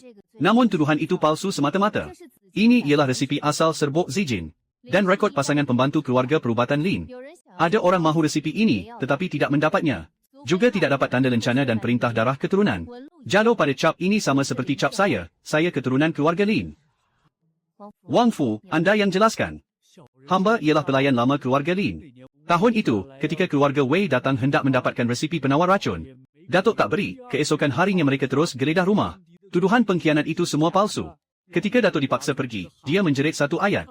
Dia menjerit supaya sembunyikan anak itu baik-baik. Hamba bawa cik muda keluar dengan menyembunyikannya dalam bakul ubat. Zhou Xiang. Hamba dulu bertugas sebagai pegawai sementara di Kementerian Hukuman. Perintah geledah rumah itu palsu. Di atas titah tertulis pengkhianat. Sebuah kedai ubat, pengkhianat apa pula? Selepas geledah malam itu, saya memindahkan barang. 3 peti besar buku perubatan, semuanya dibawa ke stor keluarga Wei. Bukan Kementerian Hukuman, saya yang pindahkan sendiri. Ini wasiat ibu saya. Resipi perubatan permaisuri dan racun yang digunakan untuk membunuh Xiao Yi. serta pasangan pembantu semuanya ialah serbuk Zijin. Yang membunuh Xiao Yi dan memusnahkan keluarga Lin ialah orang yang sama. Orang yang anda maksudkan itu siapa? Bicarakan, Permaisuri. Permaisuri, ada apa yang hendak anda katakan? Paduka, Patik difitnah.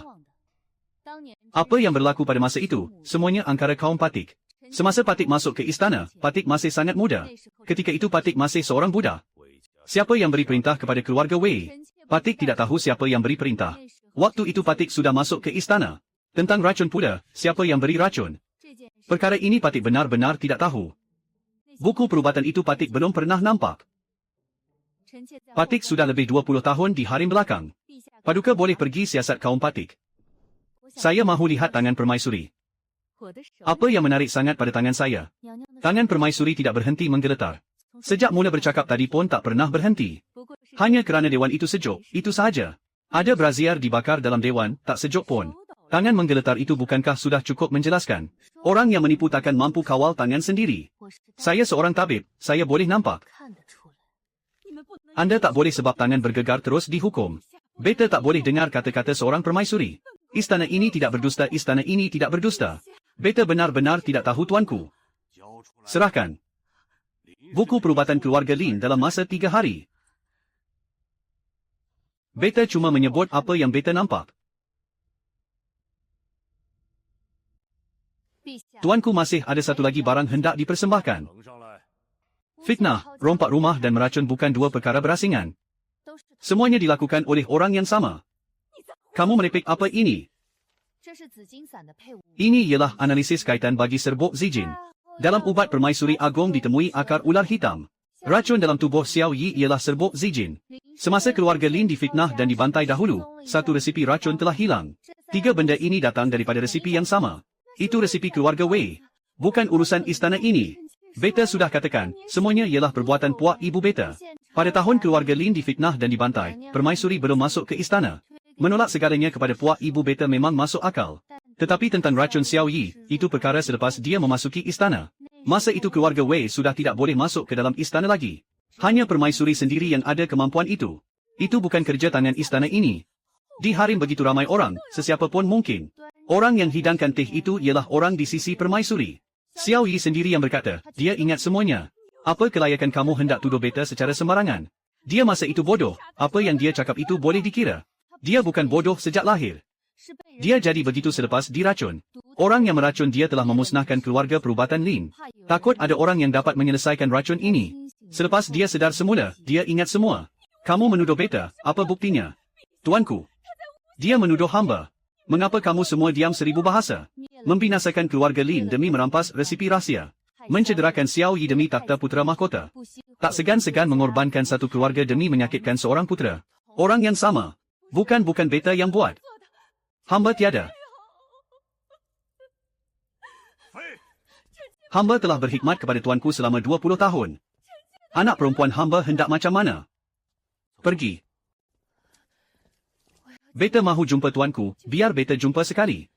Lepaskan beta, beta boleh berjalan sendiri. Hamba telah berkhidmat kepada tuanku selama 20 tahun. Sudah sampai, puan silakan tukar pakaian dahulu. Kenapa pula beta perlu tukar pakaian? Pakaian ringkas tanpa perhiasan itu titah tuanku. Barang kemas pun mohon puan serahkan juga. Semua ini hadiah daripada tuanku kepada beta. Kalau sudah diberi, jangan harap hendak ambil balik. Yuruyi ini beta memang takkan serahkan. Tiada pengecualian, sila lepaskan. Ini sesuatu yang beta pakai selama 20 tahun tanpa pernah menanggalkannya. Jika titahnya begitu, hamba pun tiada daya. Beta telah menjadi permaisuri selama 20 tahun.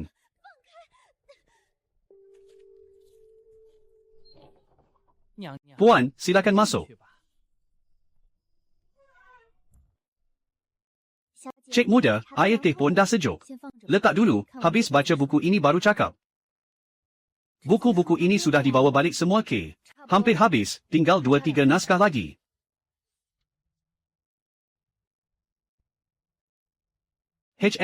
Kamu pun duduk rehat sekejap. Tak perlu tergesa-gesa, baca perlahan-lahan. Hamba pergi bantu di hadapan dulu. Pergilah, tak perlu berjaga di sini. Anak.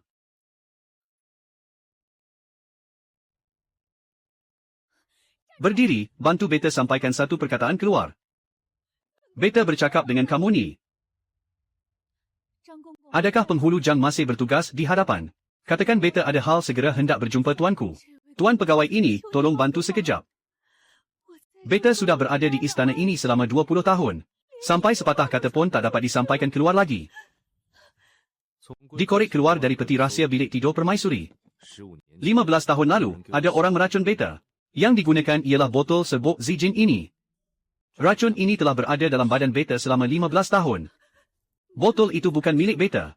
Siapa punya cop pada botol itu? Barang lama sahaja, sesiapa pun boleh masukkan. Resipi serbuk Zijin sudah hilang berpuluh tahun. Pada masa itu, hanya 3 orang yang boleh dapatkan ubat ini. 2 orang daripadanya sudah tiada.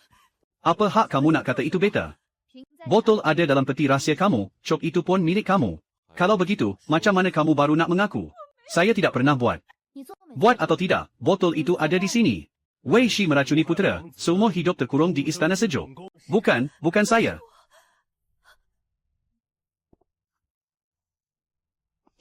Selesai, jom pergi. Cik muda, kereta sudah menunggu di luar. Wajah cik muda nampak kurang sihat, tak apa ke? Tak apa, pulang dulu. Naikkan nama Lin Shi Yijie sebagai tangan suci perubatan negara. Cik muda, ini untuk memulihkan nama datuk anda. Betul tu. Ayah dengar tak? Cik muda, 2 naskah terakhir dah dijumpai. Ditemui dalam gudang lama bilik ubat diraja. Hampir saja saya ingat takkan jumpa balik benda ni seumur hidup. Semuanya lengkap.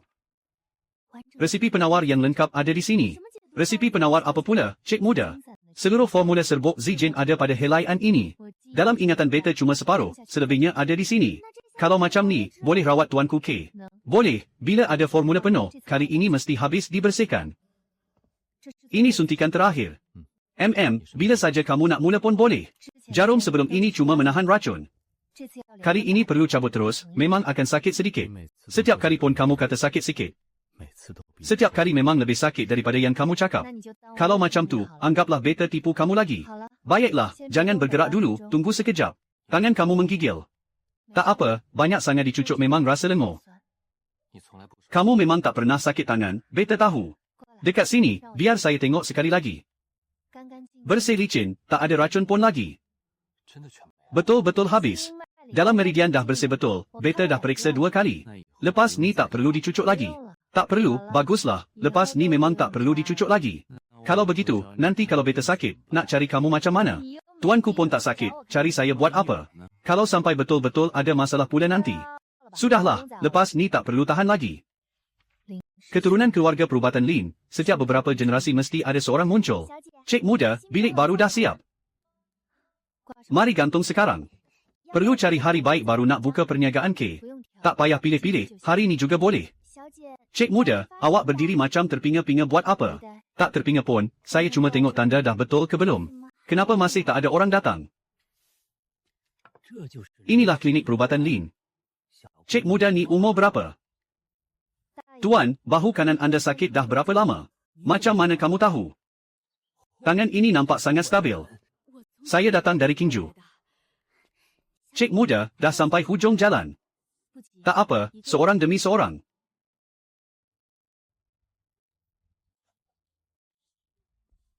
Dari pagi sampai sekarang sibuk tak berhenti.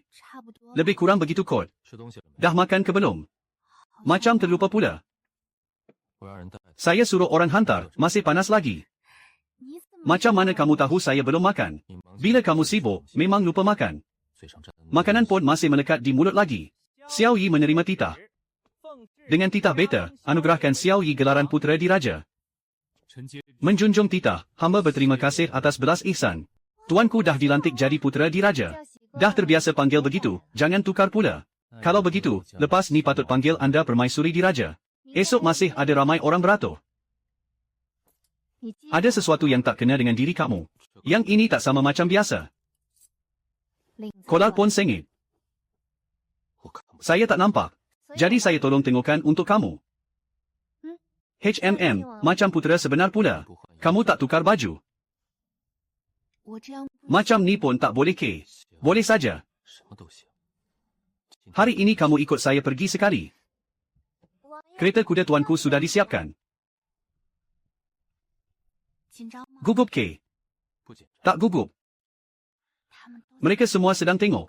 Biarlah mereka tengok. Jom, kita balik. Saya ingatkan akan ambil masa lama lagi.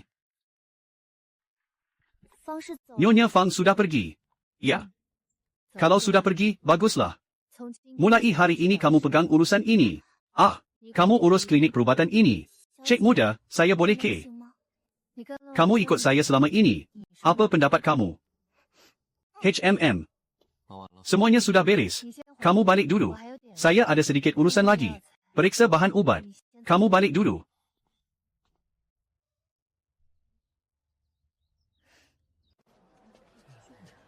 Hari ini memang ramai yang datang dari luar kota. Jangan tergesa-gesa, buat perlahan-lahan, periksa satu demi satu. Yang itu bukan batuk, tapi tersumbat di sini. Kamu ini bukan disebabkan angin sejuk. Doktor lain semua kata angin sejuk. Di bawah dada kiri, kadang-kadang terasa sesak tak. Balik dan ikut resipi ini, ambil ubat, makan 3 hari. Cik muda di luar sana, masuk sebentar. Saya belum giliran lagi, masih ada orang di depan. Tadi kamu cakap sesuatu di luar. Cakap apa? Saya tak cakap apa-apa pun. Kamu kata orang di depan itu bukan batuk. Saya cuma tengok sekejap saja. Kalau begitu, kamu rasa dia sakit di mana? Sedikit ke sebelah kiri, lebih ke bawah. Kamu siapa? Orang rumah dia. Cuba hulurkan tangan, sentuh di sini. Degupnya laju sangat, lebih laju daripada degup saya sendiri. Selain laju, ada rasa lain tak? Satu degupan ada rasa berat yang lain. Macam menekan dari atas. Yang berat itu, degupan yang keberapa? Sepatutnya degupan ketiga, sangat jelas. Kecil, kamu mahu belajar yang ini tak? Belajar apa? Maksud kamu ajar saya tengok penyakit? Ya, kamu tinggal di sini, belajar dengan saya. Tapi keluarga saya tak ada duit nak bayar yuran belajar. Siapa cakap belajar ini kena bayar? Mangkuk ini pun untuk saya makan ke? Terima orang lagi. Bila pula? Baru saja terima, seorang budak muda, agak berbakat. Kalau begitu, suruh dapur tambah 1 mangkuk lagi bubur. Alih sedikit ke kiri, ya, itu dia. Saya sudah periksa nadi saya sendiri. Kenapa pula? Corak nadinya lain daripada dulu. Lain di mana? Serius ke? Ada satu lagi. Apa maksud kamu? Maksudnya memang ada satu lagi.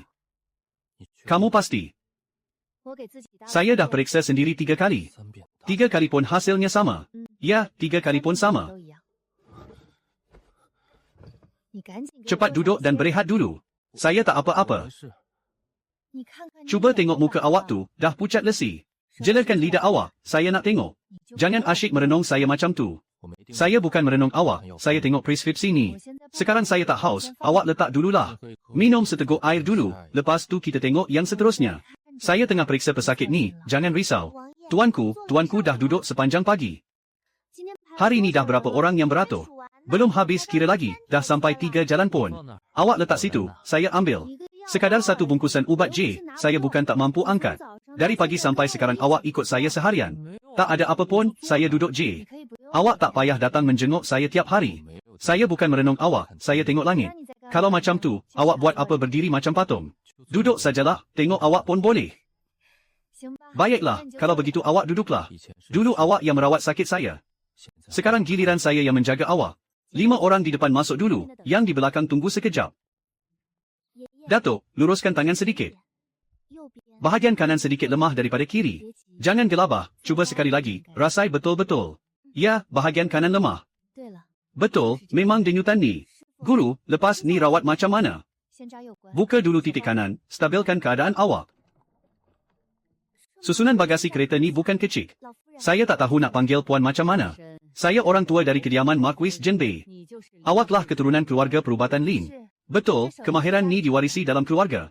Kecederaan kaki tuan tahun lepas. Itu semua sebab petua awak yang sembuhkan. Ambil duit ni, simpan. Terlalu sopanlah, awak dah berhabis sangat.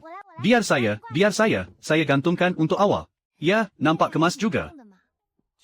Hari ni ada orang hantar barang lagi. Sekeping duit ini dihantar oleh kediaman Marquis. Wang ni memang bukan kecil nilainya.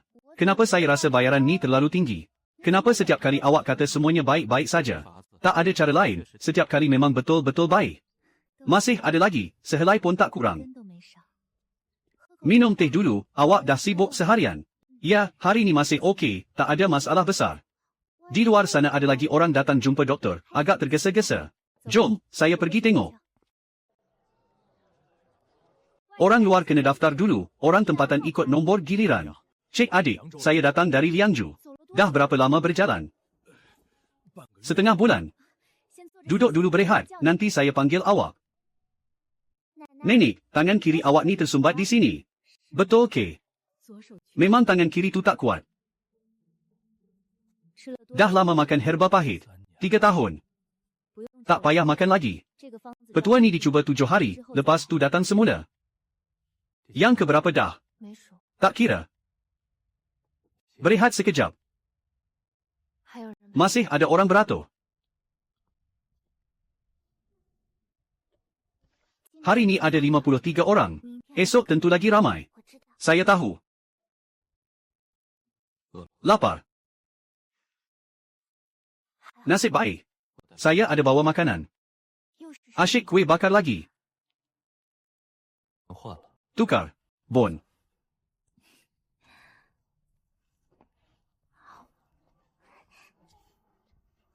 Guru. Esok orang dari Liangju tu saya yang akan periksa, boleh tak? Awak tengok dulu, saya di tepi saja. Ya.